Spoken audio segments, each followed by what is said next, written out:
O Flamengo empatou ontem de forma melancólica com a equipe do Corinthians. De forma melancólica porque o Flamengo tinha tudo para conquistar a vitória, porque produziu mais, atacou mais, foi muito mais perigoso durante todo o jogo do que a equipe corintiana. O Flamengo conseguiu dominar todas as ações do jogo, conseguiu levar perigo ao gol do goleiro Cássio, mas não conseguiu transformar essa superioridade em números no placar para poder dar a vitória. Uma infelicidade do Léo Pereira, que nitidamente coloca a mão na bola para se defender de um chute dentro da grande área, proporcionou a um dos melhores batedores de pênalti do mundo, o Fábio Santos, a oportunidade de empatar a partida depois que o Gerson, que arrebentou com o jogo ontem, fez um golaço de fora da área. Fábio Santos não desperdiçou oportunidade. Mesmo enfrentando o melhor goleiro do mundo na atualidade em pegar penalidades, o goleiro Agostinho Rossi, Fábio Santos foi lá e marcou. Rossi ainda acertou o canto, mas não foi o suficiente para impedir o gol de empate corintiano. As mexidas que o técnico Mário Jorge fez na equipe do Flamengo trouxeram o time para baixo, trouxeram o time para piora. Mas não é culpa do técnico Mário Jorge. Afinal de contas, quem tem a Arrascaeta no banco de reservas não vai utilizá-lo? Quem tem o Gabriel Barbosa no banco de reservas não vai utilizá-lo? Ele utilizou. Só que algumas verdades têm que ser ditas, pessoal. A Arrascaeta está no mesmo nível do Gabigol já há um tempo. Há bastante tempo a Arrascaeta não apresenta o seu melhor futebol no Flamengo, sequer o seu pior futebol. A Arrascaeta vem, ao longo de 2023, com muitos problemas físicos, clínicos e técnicos. Me arrisco a dizer que é o pior ano de Arrascaeta pelo Flamengo. Você não acha, não? Comenta aí, por favor. Aliás, além de comentar, que é muito importante para a sequência do nosso canal, é importante também você deixar o seu like e verificar se você é inscrito aqui no Resenha Rubro-Negra. Se não for, se inscreva, dá essa moral pra gente seguir com o nosso trabalho aqui no YouTube, tanto no Resenha, quanto no Verdade, quanto no Fla Nação VP. É importante vocês nos ajudar. E o YouTube pede o engajamento vem através de comentários também. Então comenta, dê sua opinião sobre o que você tá vendo sobre o Mengão queridão. Agora, se o Arrascaeta não tá mostrando o seu melhor futebol, tem sempre explicação para tudo. A explicação mais correta é a mega preparação que nós fizemos no início do ano com o planejamento do Juan dizendo que a gente já está voando a essa altura do campeonato. Na verdade, pessoal, ontem o Flamengo perdeu no físico para o Corinthians no segundo tempo. Jogadores como Everton Ribeiro, como Ayrton Lucas, como Wesley, como tantos outros, caíram drasticamente de produção no segundo tempo porque não tinham mais pulmão para aguentar. E aí, a fragilíssima equipe corintiana, perna para correr tinha. Então vale lembrar que eu avisei desde lá de trás que 50 dias de férias e 13 dias de pré-temporada não seriam jamais suficientes para a gente conseguir enfrentar uma maratona de campeonatos como foi em 2023. Resultado final, o time tá de férias. Opa, que história é essa? O Flamengo tá de férias agora? Eu tenho visto aí nas redes sociais várias e várias pessoas dizendo que o Flamengo agora está de férias, que os jogadores estavam aliviados porque depois do empate seria impossível vencer o Campeonato Brasileiro. Mas das duas, uma. Ou a galera tá vendo pelo em ovo, ou os jogadores não sabem fazer conta. Ainda restam 12 jogos no Campeonato Brasileiro. São 36 pontos em disputa. A diferença hoje para o líder Botafogo é de 8 pontos. Pode chegar a 11 se o Botafogo bater o Fluminense ainda daqui a pouquinho, às 16 horas. Mas ainda que sejam 11 pontos, com 36 em disputa, como que o elenco pode estar aliviado por não ter mais chances de ganhar o título brasileiro? Por não haver mais a possibilidade de correr atrás do título do Campeonato Brasileiro. Como eu estou falando para vocês, ou a galera tá vendo pelo em ovo, ou o elenco não sabe fazer conta, porque tem pontos de sobra para podermos ainda correr atrás do título brasileiro. A equipe com o Mário Jorge já mostrou um pouquinho mais de competitividade do que tinha com o técnico Jorge Sampaoli. Com o Sampaoli era zero de competitividade. Com o Mário Jorge, apareceu um pouquinho de vontade. Se o Tite for apresentado mesmo hoje, e a expectativa é essa, que o anúncio aconteça ainda neste domingo, ele pode pegar a equipe e começar a bolar alguma coisa para uma arrancada final no Campeonato Brasileiro. Mas isso só a partir de terça-feira. Porque hoje e amanhã, segunda-feira, o elenco estará de folga. É claro, por CLT é necessário se dar essas folgas. Mas vale lembrar que os caras tiveram quase 50 dias de férias. Era para o Flamengo ter horas acumuladas no seu banco de dados para poder impedir esse tipo de situação. 2 dias de folga, para mim, parece um exagero quando você tem a real intenção de ganhar alguma coisa ainda.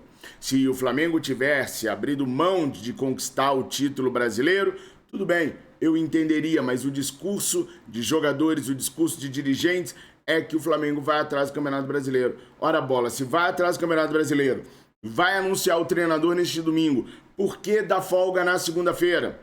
Deu folga no domingo, tá ótimo. O banco de horas dos jogadores com o Flamengo tá super mega positivo devido às folgas, às férias prolongadas no início do ano. Mas não, o Flamengo prefere ainda privilegiar um grupo de jogadores que se mostrou muito preguiçoso. Afinal de contas, foi ideia do grupo esse tanto de dias de férias. Férias que foram aceitas por Sr. Dorival Júnior, por Sr. Juan e por Sr. Fabinho Soldado, além de avalizada por Bruno Spindel e por Marcos Braz. Estamos nessa problemática toda justamente por conta desses caras que administravam o Flamengo lá no final do ano passado. O próprio Dorival cavou o nosso túmulo, uma vez que autorizou os jogadores a ficarem quase 50 dias de férias. Ele programou isso para ganhar do Flamengo depois na Copa do Brasil. Parabéns, Dorival Júnior, você fez um excelente trabalho para você mesmo. Parabéns! Bom, vocês estão vendo aqui embaixo que além do Pix, se você quiser nos ajudar aí financeiramente, você tem o Super Pix, que você pode contribuir com o nosso canal a qualquer momento, mas aqui que está a informação importante mesmo. O Flamengo só volta a campo agora no dia 19, lá no Mineirão, nas Minas Gerais, contra a equipe do Cruzeiro, que é uma equipe do mesmo patamar do Corinthians. É uma equipe que figura ali entre 12º e 13º colocado no Campeonato Brasileiro, não joga esse final de semana, volta a jogar apenas no dia 14/10 contra o Cuiabá e vive a expectativa de se manter na Série A. Esse é o objetivo apenas do Cruzeiro. Com o retorno dos jogadores na terça-feira vai ser aí dia 10, não é isso? Hoje é domingo, dia 8, segunda, dia 9, terça é dia 10. Então o Flamengo terá 8 dias para trabalhar com esse elenco, para conseguir formular alguma coisa para a gente dar essa arrancada final no Campeonato Brasileiro. Acreditar que o Flamengo vai ser campeão brasileiro? Eu não acredito mais. Sinceramente, não tem como acreditar. Por mais que a gente veja o elenco dando algum tipo de sprint, tendo algum tipo de vontade, eu não consigo ver os caras bem tecnicamente para conseguir conquistar o Campeonato Brasileiro. Mas algo melhor do que a 5ª, 6ª, 7ª colocação, nós precisamos conseguir. Financeiramente, o Flamengo está bem nesse ano e já tem engatilhados tanto os jogadores para vir quanto os jogadores para sair. O desejo do Flamengo agora é conseguir vender o Lohan. O Lohan, esse mesmo, que a gente tem uma expectativa monstro em cima dele. O Flamengo já tem ideia de vendê-lo nessa janela de janeiro. O Matheus Gonçalves está fazendo um excelente campeonato brasileiro pelo Bragantino. Cada dia a mais ganha corpo, se encorpa como jogador do Bragantino. Adivinha se o Flamengo tem planos para trazê-lo de volta? Tem, para jogar 6 meses e vendê-lo no meio do ano que vem.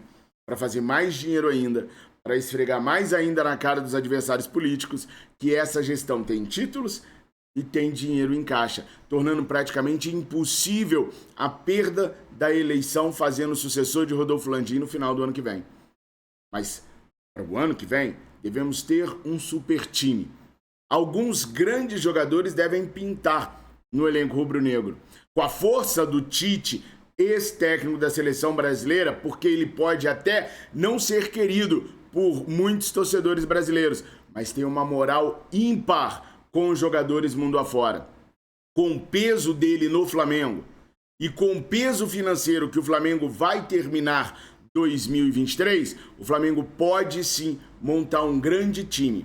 Há quem diga, e isso eu estava conversando hoje pela manhã, que 2024 pode ser o novo 2019 do Flamengo.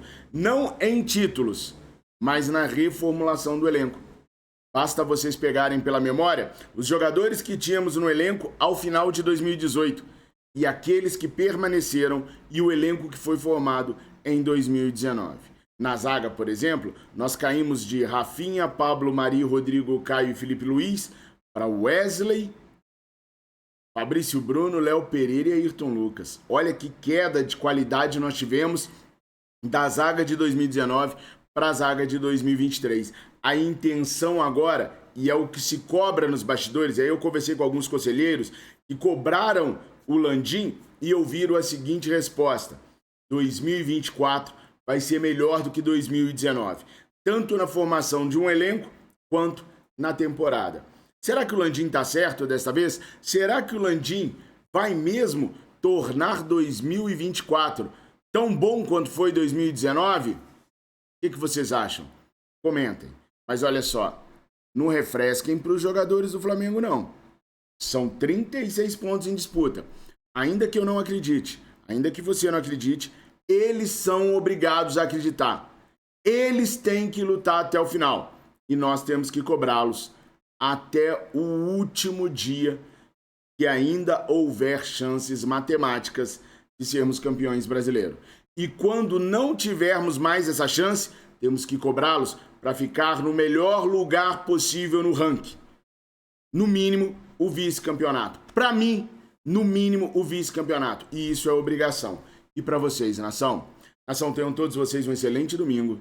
Eu amo muito todos vocês. Deixe o seu like, se inscreva.